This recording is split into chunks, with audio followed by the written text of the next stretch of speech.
Hello and welcome. This is Karin Eglinton. You're about to listen in on a real psychic reading with one of my clients. My client generously allowed me to share this session publicly, though she preferred to keep it anonymous. This reading is with someone I'm meeting for the first time. As our session began, I knew very little about her, other than her name and the logistical details we exchanged when booking. All my client sessions are unique and special in their own ways, though I have to say, this one had some particularly unusual aspects. As you'll hear, we explored together aspects of her life as a highly sensitive person, including what she needs to understand and validate about herself so she can thrive as someone whose daily experience often greatly differs from the average, with aspects of her experience being defined by a non-typical nervous system and others by mystical, multidimensional soul identity pieces. The bulk of the reading is unedited, minus identifying details, and mine is a short period in which I meditate for a few minutes during the call to put me in the right space for psychic reading. After the reading itself, we spent an extra 15 minutes together as I walked her through some take-home exercises and resources. My hope in sharing this with you is that as you listen, you'll get a good feeling for what the process of a reading can look like. Every intuitive also works a little bit differently, and every client session is unique. However, there are ways in which we share the same iconic struggles and big life questions. In addition to showing you what my own style of psychic reading looks like, I hope that if you're asking yourself similar questions as my client, you'll find some insights and some jumping off points for your own discovery in this reading. If you'd like to work with me in one of these sessions, you'll find all the information you need in the video description. I really look forward to hearing from some of you. Now let's jump into the reading. Then let's jump right in, and how about you share with me what brings you to this reading today?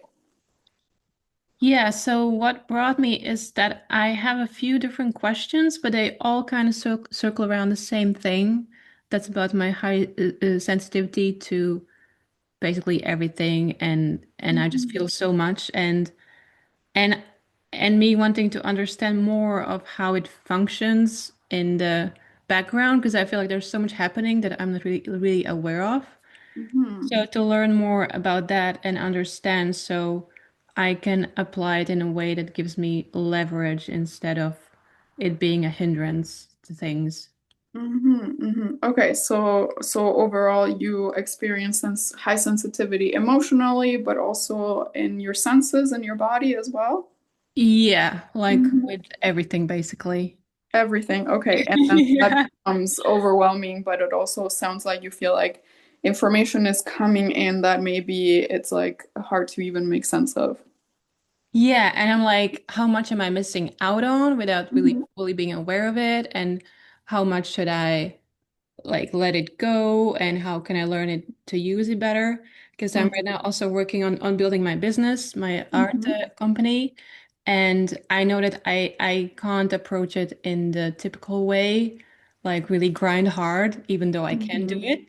But I know Mhm. it would burn me out. And also I know that have a lot of gifts energetically that I still have to learn to use properly, and I could do that, and then the business would do a lot better with that as well.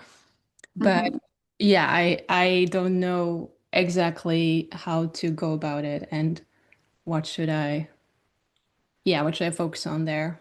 Okay, excellent. All right. So that's the wonderful focus. So I will be exploring what what is the main um, purpose of your sensitivity and at a soul level, um, and ask for your higher self and your guides to share their kind of priority list on what to do about it. Does that sound good? Yeah, and I have also two really specific things connected to that sensitivity. Is Yes. that I'm just burping so much, and I know that's Mhm. connected to energetics, but sometimes it just drives me crazy because it's so Mhm. intense and so much and so often, and I have no idea what to do with it. Okay, if And yeah, I can and look at that. and also recently, since a couple of months, I'm super sensitive to sun, which I've never had before, and it's been so weird. It makes me feel like a vampire that has to Mhm. ignore the sun. Uh, so these two like really specific things are there as well. Okay, yeah, so we'll see what comes up about that. If there's something that we can find out about that. In sensitivity to the sun, like you go out and you get a rash, or it's more like systemic. Is yeah, it's like I just had a sun stroke out of nowhere when the sun wasn't even that strong. And yeah, I just feel like my system is not taking it well, Okay. being done for a longer period. Okay, got it. Okay, so we'll explore that. So yeah, and so there may be specific information about that when we want to look at body symptoms. I usually organize my readings a little differently, so I can't promise you that we'll get to the core of that right now. Right now, I will look in general at your sensitivity and what we said before, and then we'll Yeah, try see how much we can get about the specific symptoms or great. body expressions of your sensitivity at the moment. Yeah. Okay, good. I'll tell you what I'm seeing, and I usually like to start with the colors that are coming up at your crown, because they tell us a lot about at the heart of the matter in a way, or the like overarching themes around this reading and around the themes that you're bringing up today. And interestingly, too, you have plenty of imagery coming up already, even before I start to purposefully focus deeper. Not surprised about that.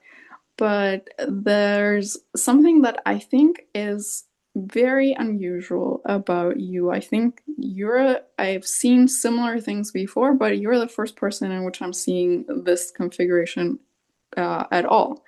And that is that you're showing up as, like when you put a mirror in front of a mirror and there's like endless reflections, like a mirror tunnel.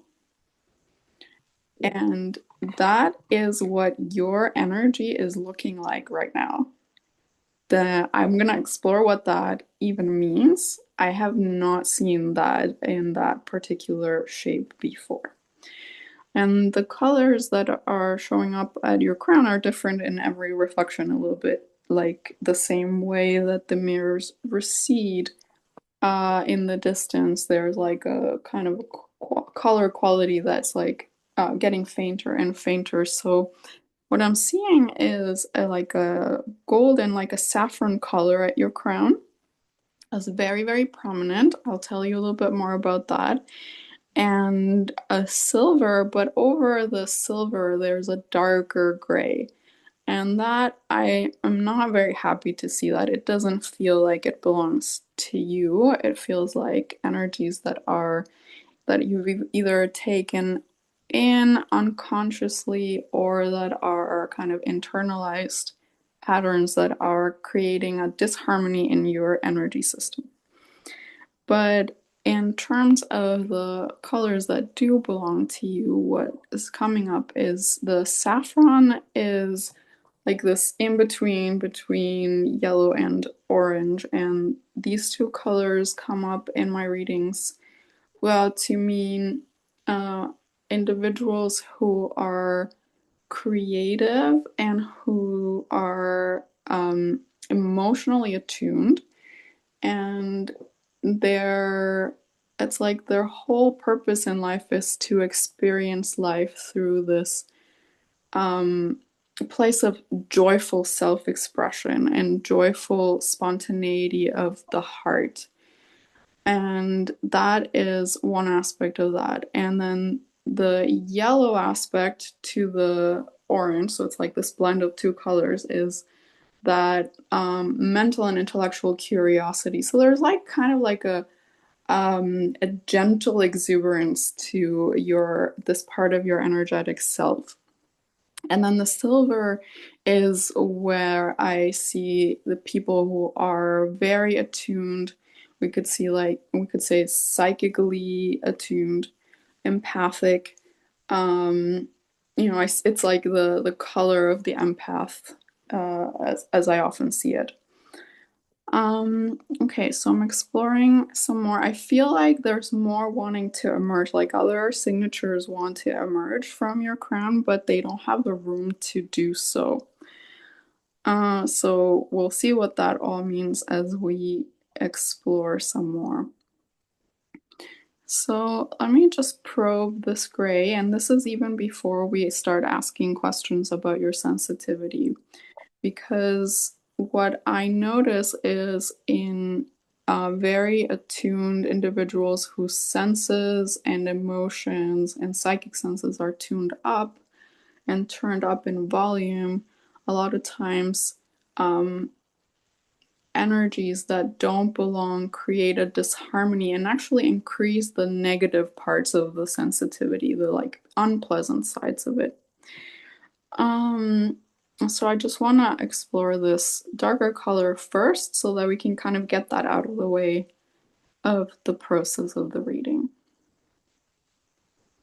So I'm looking at this color and asking, what does this represent?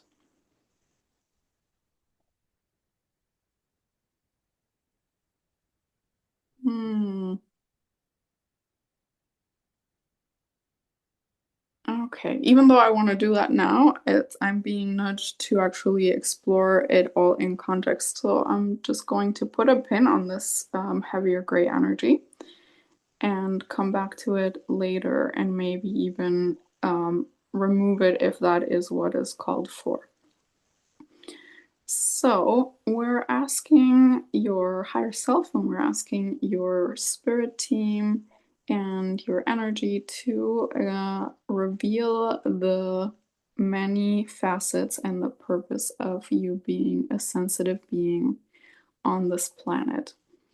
So I'm asking for yet another color to represent what that energy of sensitivity is, if there's something else in addition to the silver color that I was describing before. So I'm asking your soul to show me what this color would be if there would be a different color.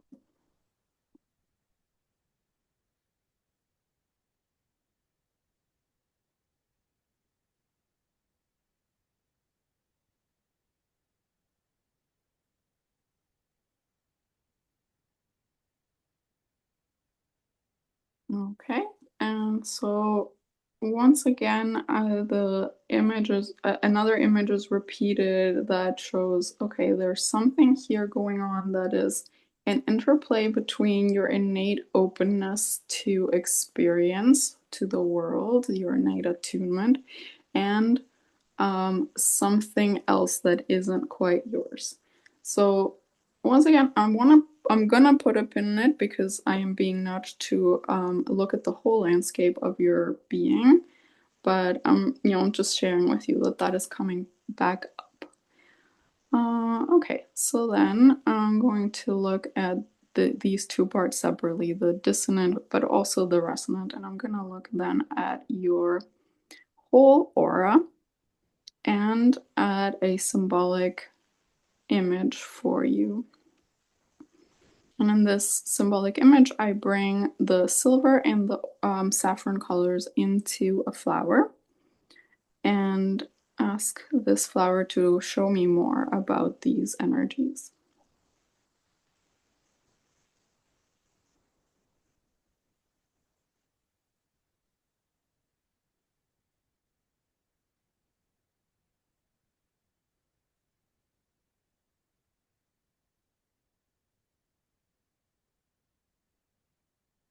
Mm-hmm. Okay, and then what is coming up as I look at this flower is it's showing me it looks like a little poppy, and there's two stems at the top and two flowers, and one is for each color, and they're a little droopy. They're kind of like falling down But underneath, underground, the root system of this poppy is super strong and super connected. So we'll explore that some more. And then the other thing that I was being invited to do is look at your whole energy field. And your whole energy field is showing me not a diamond, but like what I am blanking on the name of this geometric shape. Like imagine like a crystal, essentially. Um, whose name I don't remember, like an octahedron, maybe right now. So like a faceted geometric shape within your aura. And it's very clear and it has very sharp edges. Like very smooth planes. And around that is the rest of your energy field, and that is more fuzzy. Okay, and then I'm laying everything sort of on my screen and not diving deeper yet in because I'm being presented with a lot of unusual things like this geometrical crystal shape inside your aura is very interesting, and also quite unusual. And then we had the receding mirror images of you all at the same time. Okay, so then there's these three elements, and I'm asking your spirit team to show themselves and start guiding me on this exploration.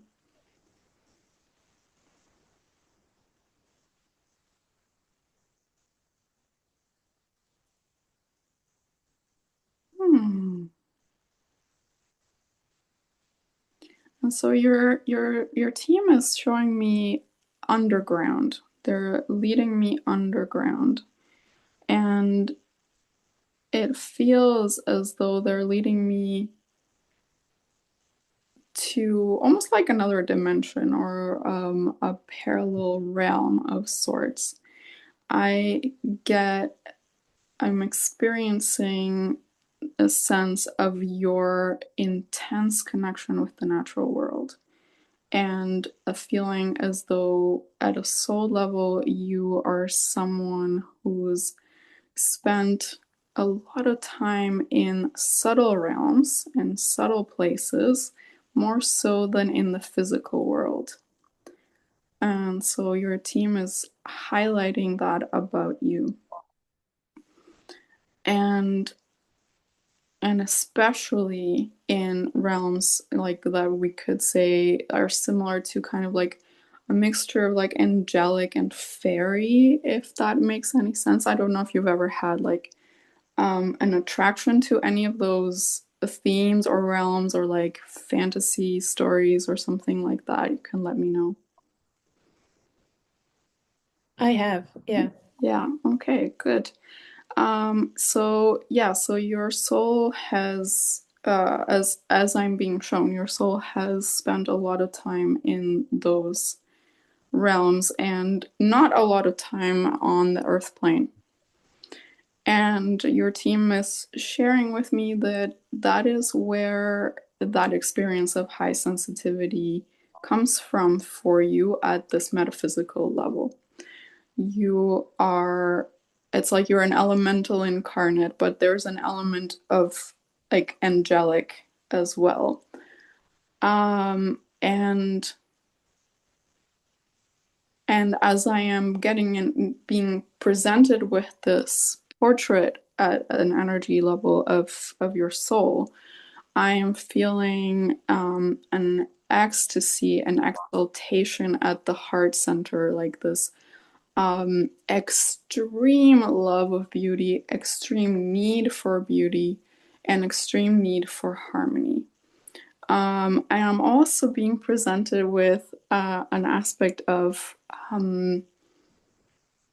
yeah, like I'm getting like a super strong like fairy intensity as well, where I don't know if you've ever come across this thing in like folklore and so on about fairies being um, and just very adamant about what is precious to them and being in some ways protectors of things that humans don't understand. And so then there's this idea of like you when you interact with fairy, you need to follow very strict rules or else you'll be in trouble.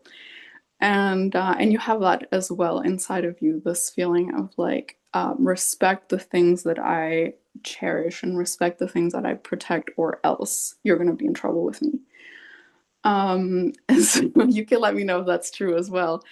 That seems like an important distinction to know about you because your body responds to that um, need to protect and need to say, to have sovereignty and say yes and no to what enters your space. And if you ever have found yourself, and I think that this is part of it's interesting. I feel as though continuing to look at your energy, I feel as though I was going to say, if you've ever found yourself in situations in which you have had to compromise those things that are really important and special to you, then that protectiveness that can turn into rage if you let it would be instead suppressed and internalized, and then you would have symptoms, and then you would have some very unpleasant body experiences.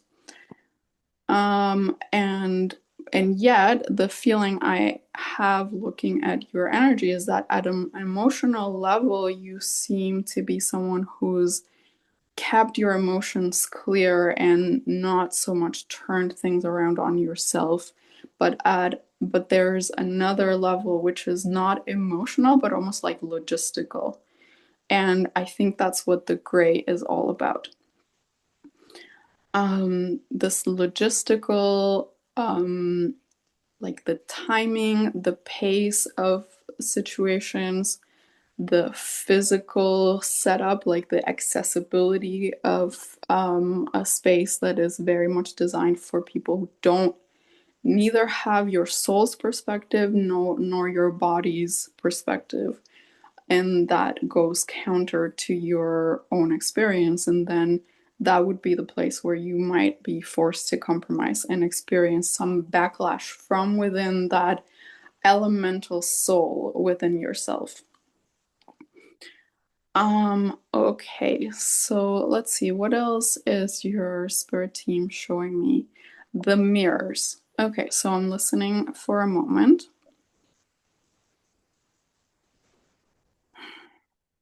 It feels like you are, and I don't know if this is correct for you yet, but it feels as though you are not like as though your soul split over like three parallel dimensions, at least three main ones. And that can create an experience of being spread thin. Rather, okay, so more clearly than spread thin is I'll tell you how it happens to me. So, like, let's say if I'm doing spirit communication work with my clients, and then I come out of that, and some part of me is still in the spirit world while I'm trying to do other stuff. That is when my own sensitivity kind of flares up, and I get like misophonia, and lights are too bright, and things are generally super uncomfortable. And so that's what I mean by spread thin. It's like there's a big part of you that is not here. And I don't know if it's supposed to actually be spread amongst these different places or if it's supposed to come and join and converge into the third dimension or not. So I'm gonna check on that. And I'm getting that you like, do you have vivid dreams? Because this feels like you would be experiencing this a lot in dreams. I do have vivid dreams, but not so often. But I Mhm. do feel like that like the soul split then is really yeah, I can Yeah, relate to that you can feeling. relate to that. Yeah, so I'm just I'm feeling as though you might have that awareness that you're split in your dreams, but perhaps you also feel it in other ways. So let me check about this soul split, and is that how it's supposed to be, or is that like, is it something that you need to learn to work with, or is it something that you need to bring yourself into this reality? Okay, so your team says you are a soul traveler. What does that mean? Um, they're showing me like a macrame tapestry. Have you ever done macrame? Like the, weaving the knots? No, I'm not quite familiar now. Okay, then it's, imagine it's like a kind of weaving. And so there's different strings, and then the way that you create the pattern is by creating knots at different lengths. And then they're showing me that, and it's like that you are in these different locations creating like hubs of coherence, that's what your soul's specialty is. And I feel extreme pride in at your soul level in your ability to do this. It's a special job. And like, I don't necessarily always want to tell clients you're so special, like it seems like I'm trying to flatter them. But this, you have already, through multiple pieces in the reading so far, that I'm seeing some extremely unique things about you. Um, and so your team is saying that you and they are working at creating strands of coherence between certain dimensions in order to create the possible, like the ability for new possibilities to emerge.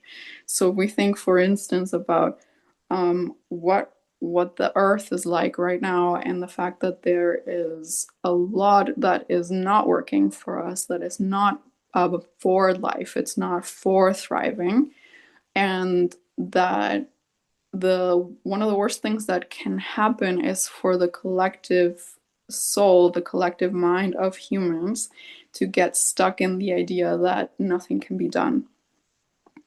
And your spirit in this creative, harmonizing or coherence generating role is here to promote enough instability, enough chaos, yet resonant possibilities can emerge through that. Like, yeah, let's shake up these rigid edges at the fringes, and then in so doing create openings for more life to flow in, possibilities that didn't exist before.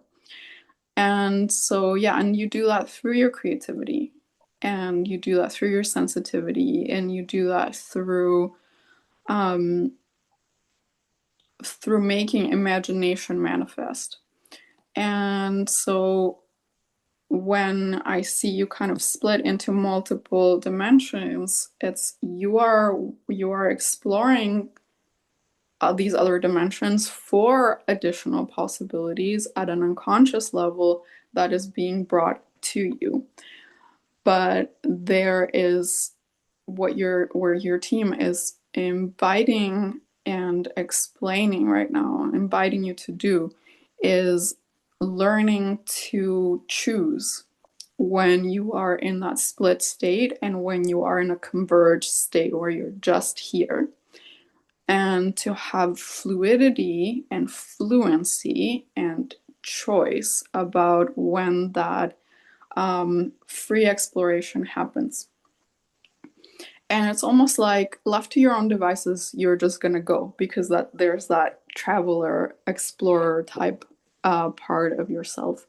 And so then the learning is, how do you converge in order to have more comfort in your body? This is not going to get rid of sensitivity for you, but it's going to help you kind of manage your resources and help you like I want to say feel more grounded at times where ungrounding would be very uncomfortable. But the most important part here is that freedom of choice. Okay, and so then the next thing that is being presented is that sort of crystalline structure inside your aura, and so I'm also checking that out. It has like iridescent like sheen to it. Um, have you ever looked at the possibility of neurodivergence? No. No. Okay. You don't have to, but know this, that if you wanted to, you could identify as neurodivergent. Um, Or if I wanna.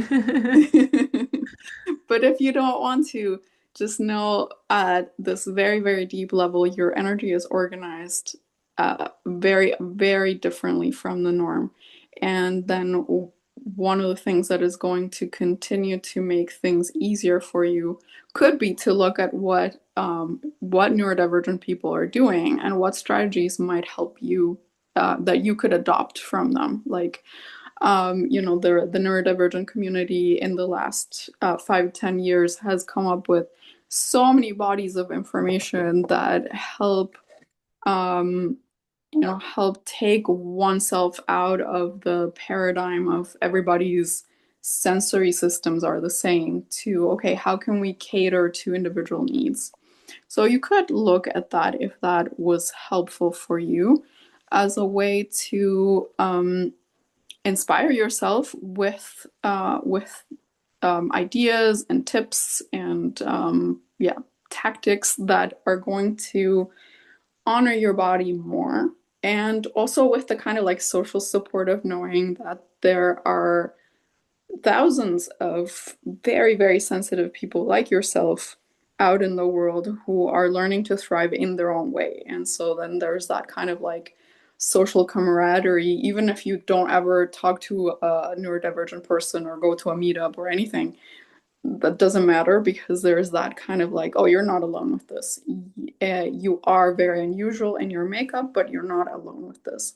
So that could be an interesting exploration at a more, let's say, neurological or physical based, sensory based level.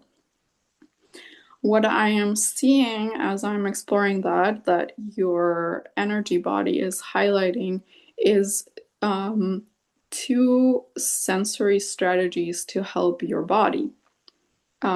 This is about your body and your energy and your soul being able to work together well because in addition to this being able to travel in being multiple dimensions at once, your soul is new to being in a body or unused to being in a body, and so needs help and support in enjoying the body fully. That your physical experiences in general meant to be more pleasure than pain or more pleasure than discomfort. And so, two things that I'm seeing are sensory seeking of textures and so I don't know if you have like issues with like different textures being like super uncomfortable and other textures being super nice. You can let me know if that makes sense or not. Yeah, it makes a lot of sense. Yeah. So like it's like I'm seeing you like grabbing like squishy toys or something like that and just playing with them and kneading them with your hands or doing things that like where you feel that texture and pressure on your body. And the other thing, and this is touch and go, but also have you ever experimented or like if you've never kind of looked at this side of the sensory experience, do you feel like if somebody squeezes you just right, do you feel better afterwards? I do. Yeah, that's coming up, this like the feeling of compression, like like a just right compression feels like it's going to be an ongoing tool for you to help your body organize itself in a pleasant way. So once again, I'm bringing in some of my knowledge from the world of neurodivergence, and so a lot of people who have sensory differences um, do experience a neurological relaxation through this experience of compression. So there's even um, like compression swings and hammocks and compression clothing and things like that. So this is something practical that you can experiment with. If you look for this kind of stuff on the internet, you'll find like lots of YouTube, suggestions and things that you could try that could inspire you to, on a daily basis, feed your nervous system the input that is going to keep your body happy and humming, which is what we're aiming for. So what I'm getting is that there's um, when you don't do that, when you don't seek out the right textures, or when you're just like existing in the world, the your brain is struggling to organize the perceptions from all your different senses, struggling to bring them together. And if you want to think about like an old-fashioned sound mixing board with all the different knobs for all the different frequencies, it's like as though those knobs are like all over the place. I feel as though your body has both these elements of sensory overwhelm or avoidance and also sensory seeking, which is like wanting input, wanting again certain textures, certain colors, certain experiences, certain sounds, and not others. So part of it is allowing yourself to seek the things that you enjoy. And there's also something else coming up, which is almost like an experience of claustrophobia when you don't get enough sensory input. Do you experience that? Yeah. Yeah, Yeah, like it's like if you've been like, I don't know where you work or something, like if you've been indoors all day long and you yeah. can't like go for a walk and see the sights and get the breeze in your hair, then it's like claustrophobic. Yeah, it is very much so, yeah. Yeah, so that's a thing, and it's not, and it's something that's gonna, if you don't acknowledge it, it would create a lot of stress in your system because it's as though your brain's not getting enough stimulation to keep itself running. And if you didn't know about this, then you might then attribute that you suddenly have like a mood swing and you don't know why, or that you're super irritable and you don't know why. And it's really your brain needing more than what it's getting. But of course, it has to be just right. So there will be other things that then trigger more of alarm system inside of you. And um, what I'm hearing is really just like you have absolute permission to be like this. Do you know that? Do you know that you have permission to be like this? No, I needed someone to tell me Okay, that. okay, well then I'm so happy that I can be here and be the person to tell you. Yeah, this might be one of the reasons why we're here, yeah. So I can hear this from someone. So I don't have to try to explain it to myself, like trying to get it in my system that I can be that. Yes. Well, and this is why I'm also getting this suggestion. Maybe like go and check out some of the neurodivergent content. Of course, you'll use your own discernment. There's a lot of garbage content out there, but there is some real grounded evidence-based stuff that you can rely on, and that you'll see that you're really not alone in this. There's a lot of people whose nervous systems and bodies are similar to yours, with yours being, of course, extremely unique in its presentation. Everybody's has their own fingerprint of how their sensory system interacts. But you can do this, and you're not alone, and you have permission to feel in this way. There is a purpose, which is this at the soul level, your ability to be so fine-tuned. Like I'm almost seeing, I don't know if this is a thing wherever you grew up, but in the English speaking world, there was The trilogy of books, His Dark Materials by Philip Pullman. Did you ever read that?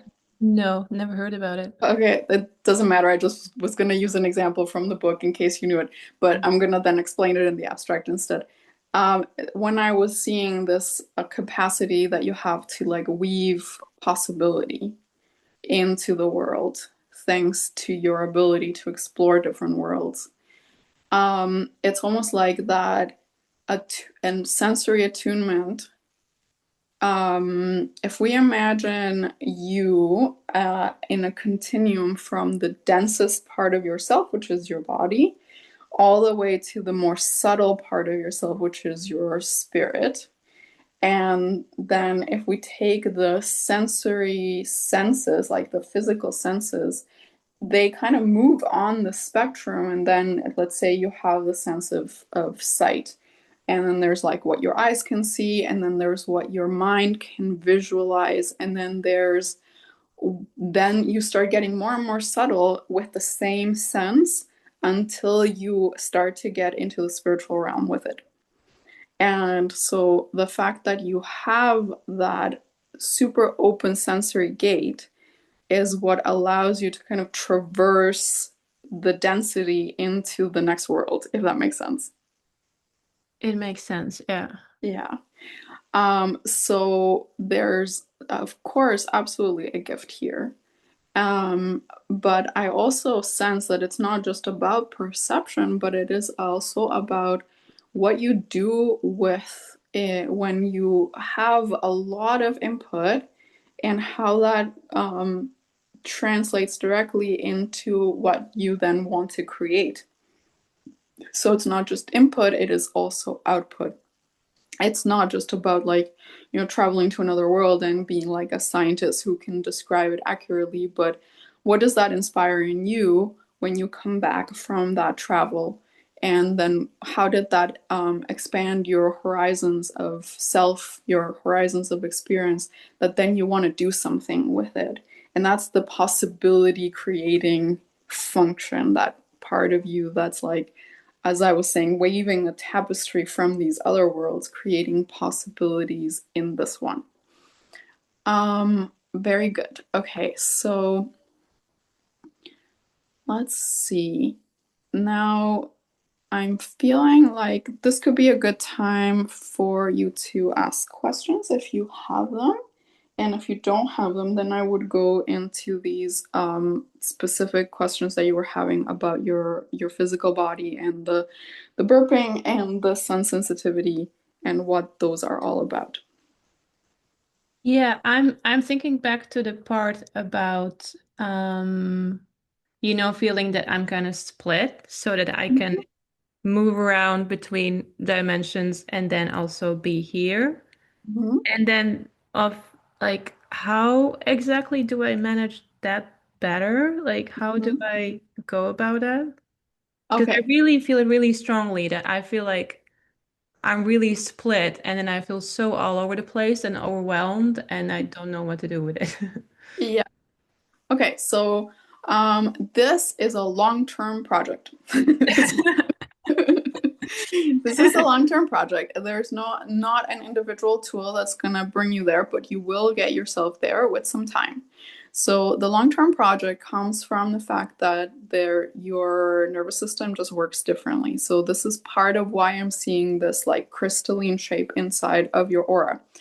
And this is why I'm suggesting check out neurodivergence because that is part of the picture. And if you don't want to, use medical language or pathologizing language or any of that, you don't have to. What matters is that you understand that currently Western civilization is starting to understand that there are bodies that are just like wired so differently. And so then part of it is your nervous system itself, like your cells, your neurons, your neurotransmitters, they work differently. And that also contributes to that feeling of being split. So there's your soul level things and your energy level things. And there are lots of tips that I can give you to start practicing to bring your energy into this dimension, to where your physical body is. And there are things that over time you're going to want to work with and really almost like get to know your nervous system at a very granular level, including what may be that neurodivergence that I'm describing, which typically does come with like differences in attention and focus and how your brain wants to work. Again, this is not a pathology thing, it is simply that you're wired differently. And that means that the rules that you've grown up with do not apply to you. And then you have to be an explorer to discover how it actually works with you and what the actual rules of the universe that is your body are. Okay, so then let's go back to the energetic side of the split part and ask, what tools does your spirit team suggest? Because I have lots of tools, but I'm going to ask them what they think is most relevant for you right now. Okay, so they're showing me actually like a simple exercise, and I can teach it to you at the end. But it's the simple act of calling your energy into your body, and it's done with intention. You can do it when you first wake up. It can be lovely to actually bring you back from the times that your soul's been traveling after sleep. And I will walk you through the steps if you'd like me to. And if not, I'll refer you to a book where you can find techniques such as this one. But they're essentially showing me like a big magnet, and that's what I use to call my energy back. So and so this, some practitioners call this energy cycling. So even if somebody is not as uniquely wired as you and is not typically a dimensional traveler, when we do things, when we think about things, when we imagine things, our energy goes to those imaginings and to those places and to those people we think about. And if you work with people, typically your energy goes to reach and merge with theirs.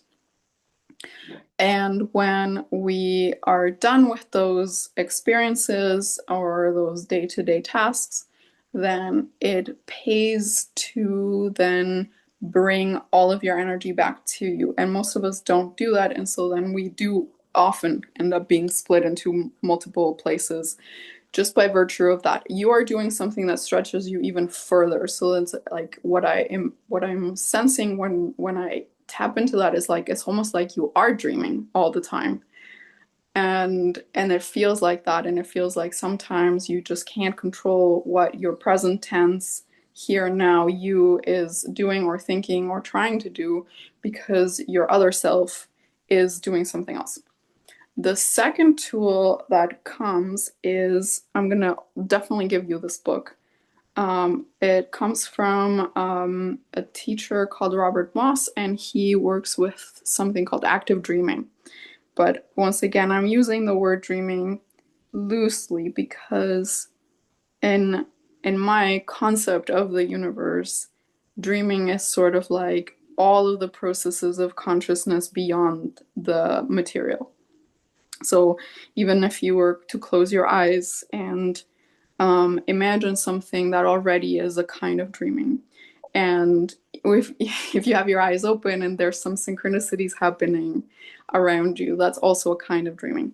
And he has a similar concept, and he has devised several processes and kind of simple creative techniques to help us connect in a fruitful way with our other selves who are traveling between dimensions and bring in what they know and feel, and then create more of a relationship rather than this kind of feeling of splitness.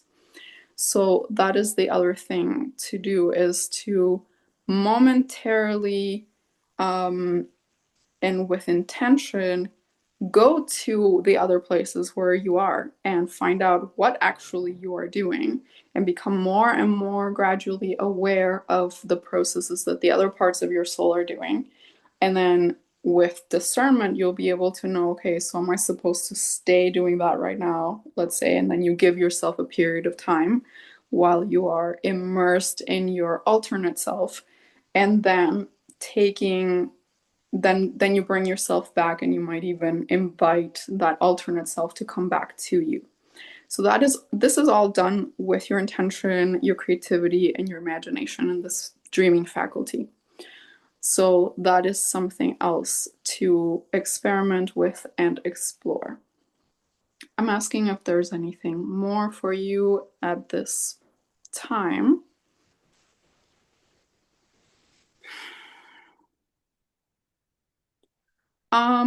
What? Okay, so your team is showing me a patch of nettle plants. And the feeling I have that they're communicating with me has to do with fortifying your nutrition. Do you feel like generally you're getting like plenty of like mineral intake?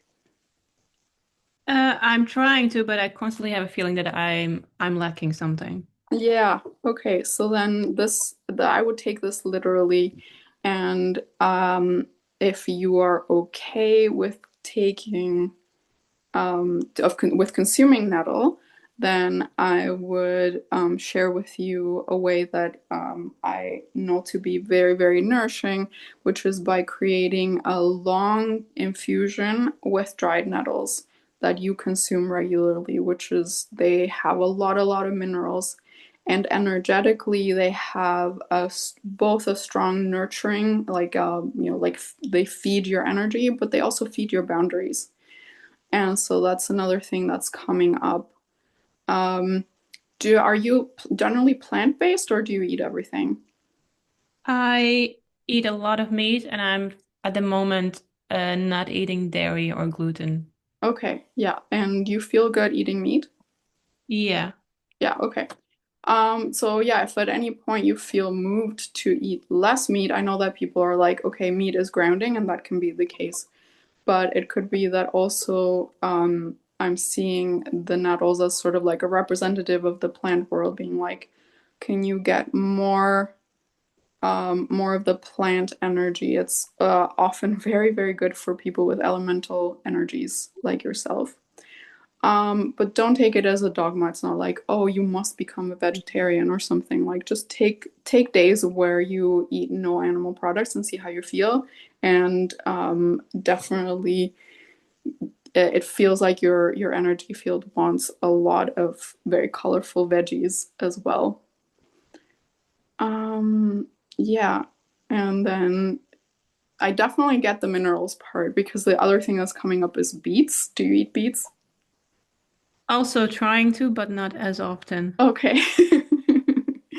Yes, which are super mineral rich and they have a lot of magnesium from what I remember.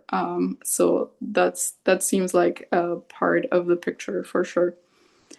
Yeah, and is it because you're trying to eat it and you just like don't remember to make it because you're not used to it, or is it like also a sensory thing that you like try to eat it but it's gross or something? Oh no, I'm just, yeah, I'm not remembering to do it as often somehow. But no, I definitely love eating beets. Okay, great. So those are coming up as resonant with your field if you want to give that a shot. Any recommendations health-wise that I make here, please always check in with yourself because I'm not a medical practitioner. I'm coming here from the intuitive side. So use your own discernment and feel what your body tells you first. Yeah. Yeah, but there's also even like beet powder concentrate or something. Like if it's sometimes it's easier to just take a pill.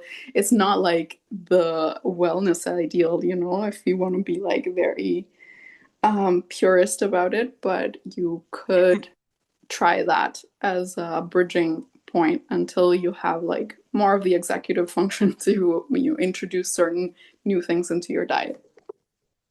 Yeah. Okay, so that came up as important for your system. This is like, yeah, the minerals are important for your nervous system. They're important for um what I'm seeing is like the traveling and the sensory and all the things we talked about so far, they do deplete a lot of energy. And you need that energy to do your day-to-day life. Of course, if you're sharing with me that you're launching a business, then of course you need extra energy. And that is part of the suggestion here from Spirit, that you might choose to bring yourself out of the out of the traveling state when you have to do kind of grounded third dimensional tasks to bring your work forward, and then create kind of like a rhythm in which you allow yourself to fly and travel and explore and then come back. There is definitely this question um, of cycles where your energy goes high and you want to do things and you want to go out and you need to actually have all that like physical input, and then times where it's more, as I was describing it, like a quote dreaming time, whether you do that by literally having dreams or you do that through meditation or ecstatic dance or whatever, like whatever your method of choice might be, or through visualization or etc. Um, Great.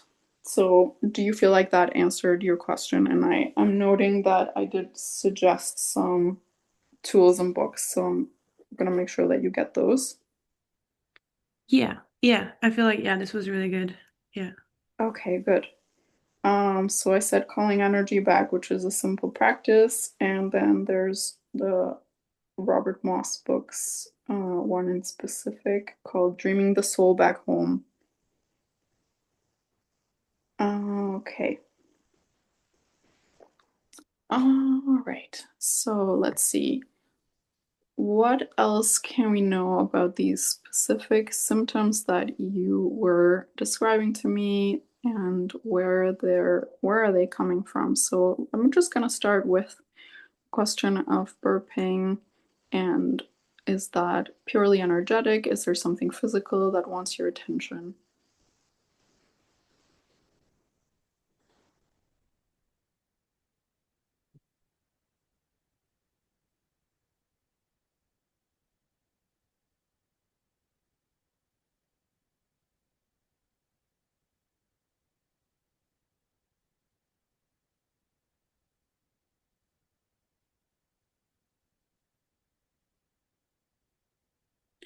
Okay, so your spirit team is showing me an image of a tuning fork, and then the image of the tuning fork morphs a little bit into two hands, and they're each holding like a little figurine. One of the figurines is a big tree, and the other one, I'm trying to see clearly, it sort of itself morphs between like a little chair and a little cat, and then they're like, it's like a little kid kind of like playing with toys, and they have the two figures in their arms, and then they're making them interact.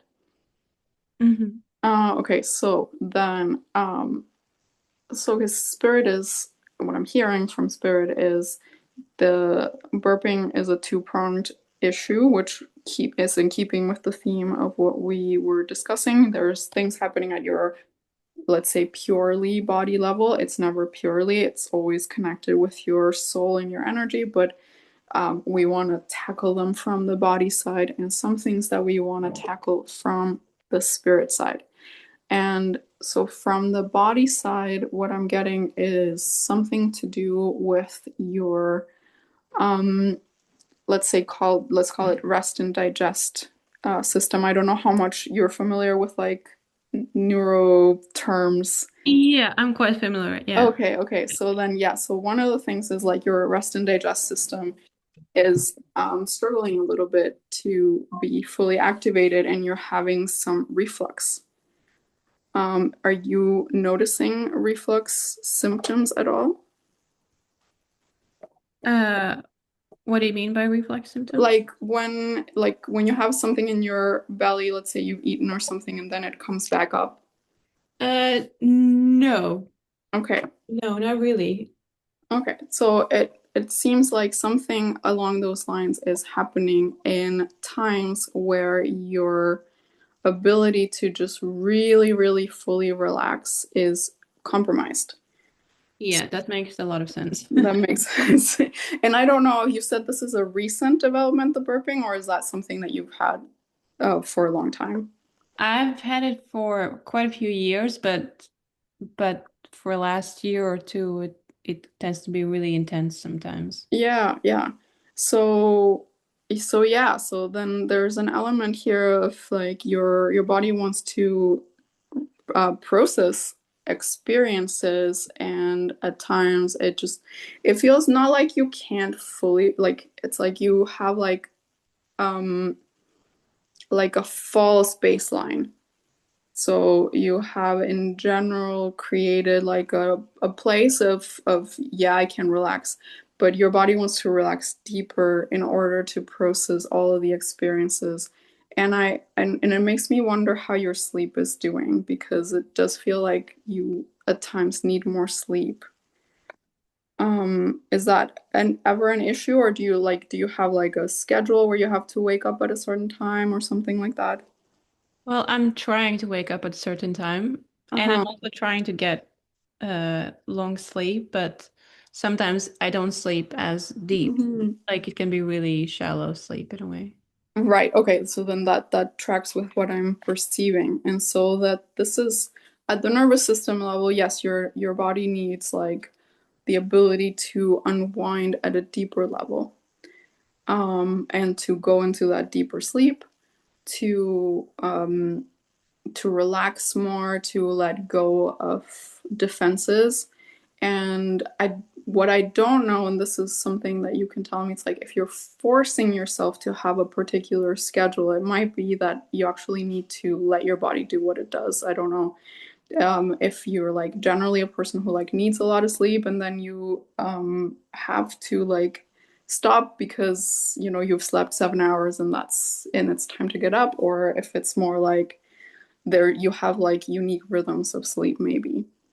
Yeah, I feel like I need a lot of sleep, but then I feel guilty about how much I sleep. And Yeah, yeah, yeah, yeah, yeah. so We're I feel like this is again like I have to hear it from someone else to Yes, yeah, allow myself to do that. we're onto something, and this is disrupting your body's ability to get the repair that it needs.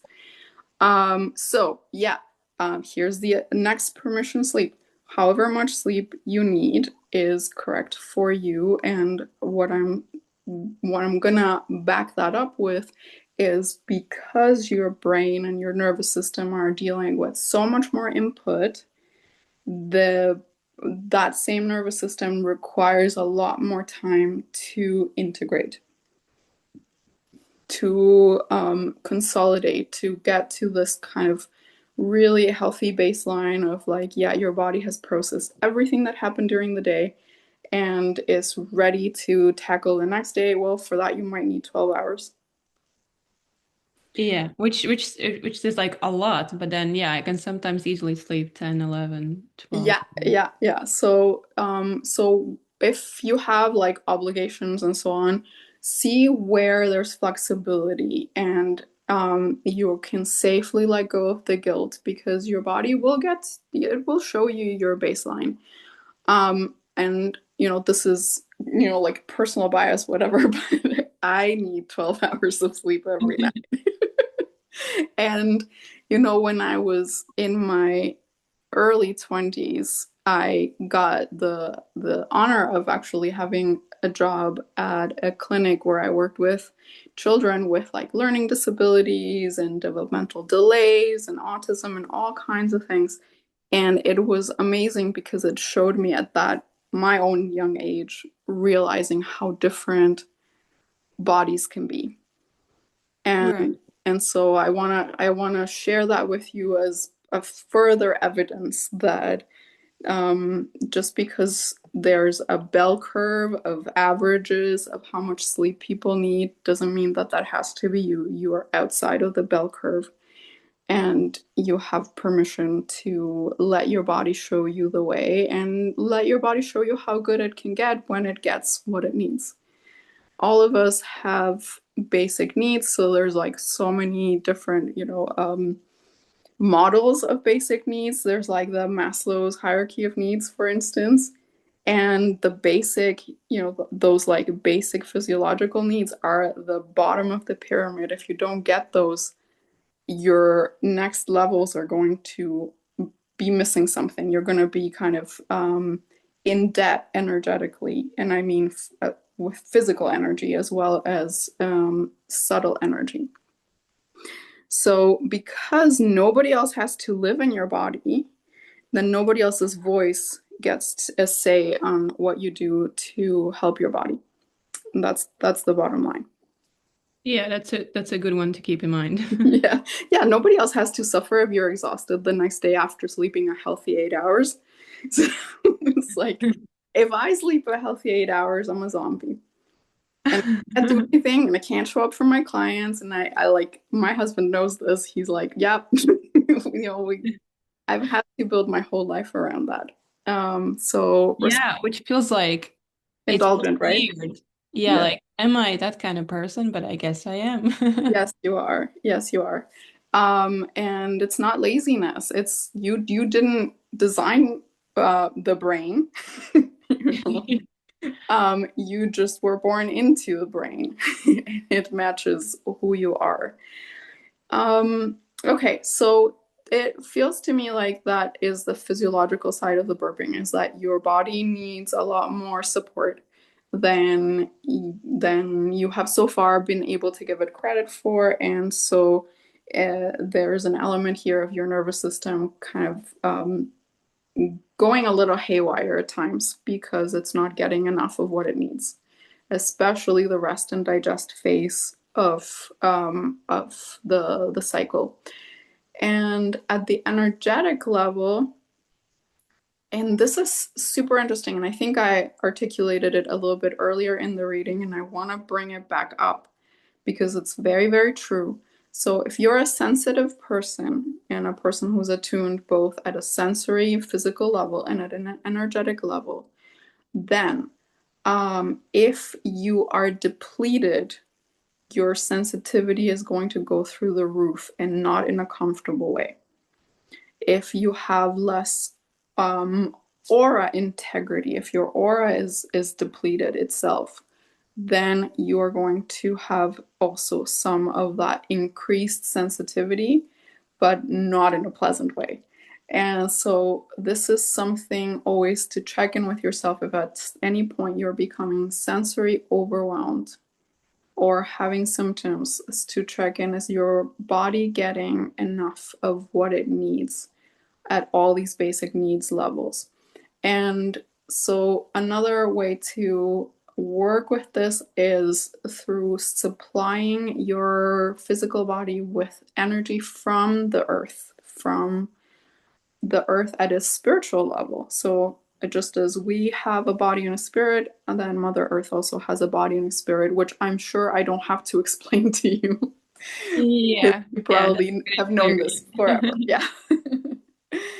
So you're invited and welcome to draw energy from the earth into your body channels, into through your legs and up your body and out into your whole aura. This is a nourishing energy that counteracts some of the like more high vibration energies that could fry your system. And Fry is the word. Yeah. yes, fry is the word. So again, I'm gonna share some resources with you on all of this. But yes, so like you want that spiritual energy from the earth and as much time in nature as you can possibly handle. And swimming if you can, and if you can't, then salt Yeah, baths. Do you have a place to swim? I do, and I'm trying as much as I can. Yeah, because I Yeah, really feel the effects of that. yeah. Water is really healing. Yes, it is. But even if some days you just can't get yourself to swimming, a saltwater bath will definitely do, and I recommend for somebody with your kind of very, very subtle energy, very porous configuration, do saltwater baths at least once a week if you can. If you can't get yourself to swimming, or if you can like get to the sea, then that's even better. Like not all of us can do that. But then if you, let's say you're super busy and you are overwhelmed and you can only handle so much and you can't even get yourself to fill the tub, then just let the running water run through your hands at the sink. So like this is like Yeah. you just like get to the point of like minimal sips of the nourishment. But all these elemental forces, especially earth and water, are soothing, and that once again counteracts that frying effect. When I share with you this pulling your energy back in, you might want to also experiment with how low can you pull your energy down into your legs, into the earth before it becomes uncomfortable. Because what I get is too that grounding might be pleasant, but too much grounding can feel stifling. Yeah. And so don't force yourself to that stifling point. Find the sweet spot between being grounded and elevated. So let's ask about the sun sensitivity. Oh yeah, okay, so yeah, your spirit team is like, it's the same. The two things are connected. So they're saying it's like you've reached a peak of that frying energy recently. And is that because of your launch, do you think? Maybe. Yeah. Yeah. It looks like you're pulling in more than your fair share of spiritual energy into your body. So that's the counterpart, like cosmic energy from above, and then there's the earth energy from below. And you're pulling more than your body can handle, but without the counterpart. And so then that makes the sun is a physical representative of some of that cosmic energy. So then that's like, that's too much. It's already been too much. So, um, what I was saying before, like energetics that are cooling to you and that have some pleasant density will help. Okay, and I'm asking if there's more at a physical or emotional or spiritual level about the sun sensitivity.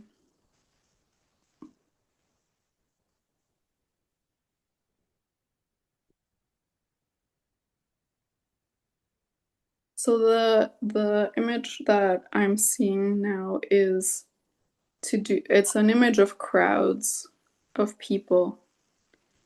Um and I'm trying to feel into whether this is like a general, like you're receiving some collective energy as well, or if it's specific to now that your body's asking for some quiet time without crowds of people.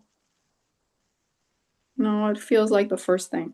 Um, yeah, so the sun part, as I was saying, it's like it's more of a cosmic energy.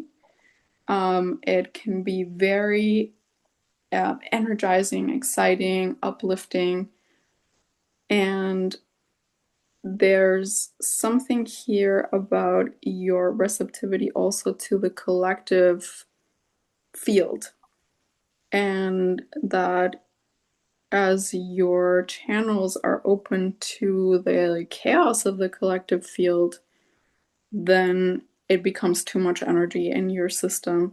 And paradoxically, it feels like depletion in your heart area, almost like being attuned to the energies of so many people makes that shine, that actual inner sun inside of you, dim down, and so then the outer sun is like too much.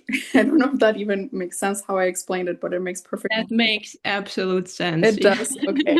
Yeah, so it's like your own inner sun has to shine strong so that you can withstand the presence of the sun and the heat. And yeah, and I don't know if you recognize this collective collective field sensitivity and that sense of being kind of plugged into the chaos without wanting to be. Yeah. Yeah. Yeah. Absolutely. Yeah. Yeah. And And again, I've been trying to get away from it, but then I feel like, again, am I that person who needs to isolate so much just to function? But I guess I am.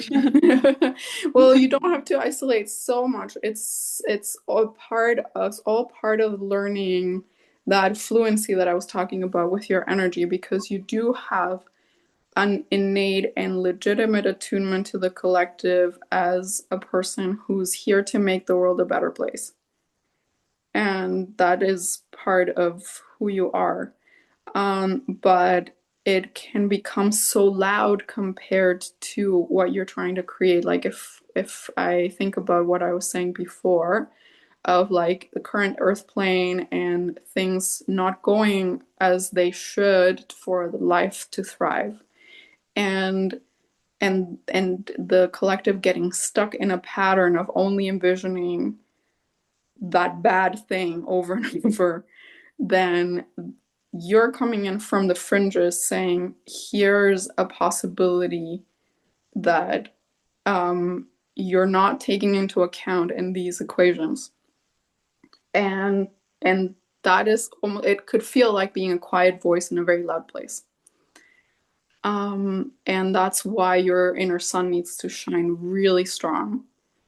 But also, you don't have to set yourself up in opposition to the collective. You're in a different place altogether at a soul level. And so you don't have to get match the collective energy in order to participate.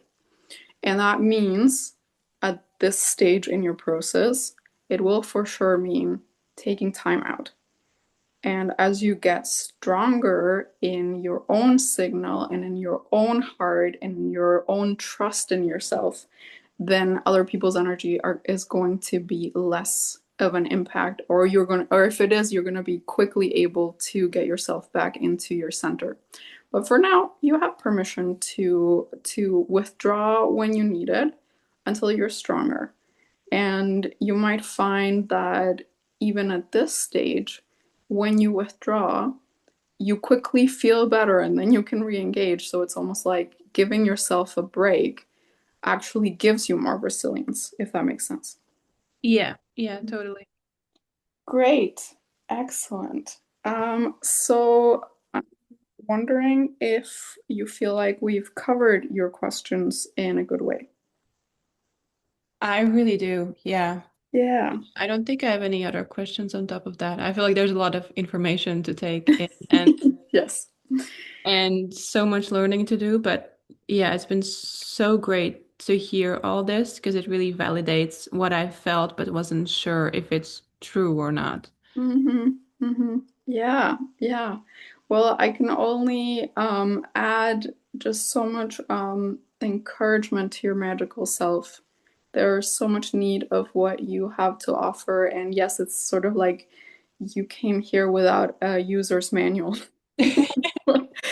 So right now it's like the project is building the user's manual, and because there's a lot that your presence um, benefits the planet, benefits the earth. So, I talked about your soul having an intention of creating more possibility. And as a creative person, I know that to be something that creatives do.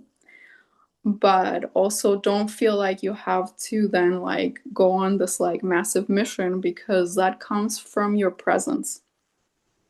It Right. comes from you existing on the planet. So also don't take what I just said to be like, okay, now I have to set myself up to create something huge. Meanwhile, you're still trying to learn to navigate and you have these certain challenges. It's way more organic than that. I want to make sure that I bring that across. Yeah, that's good to hear too. Yeah. Okay, good.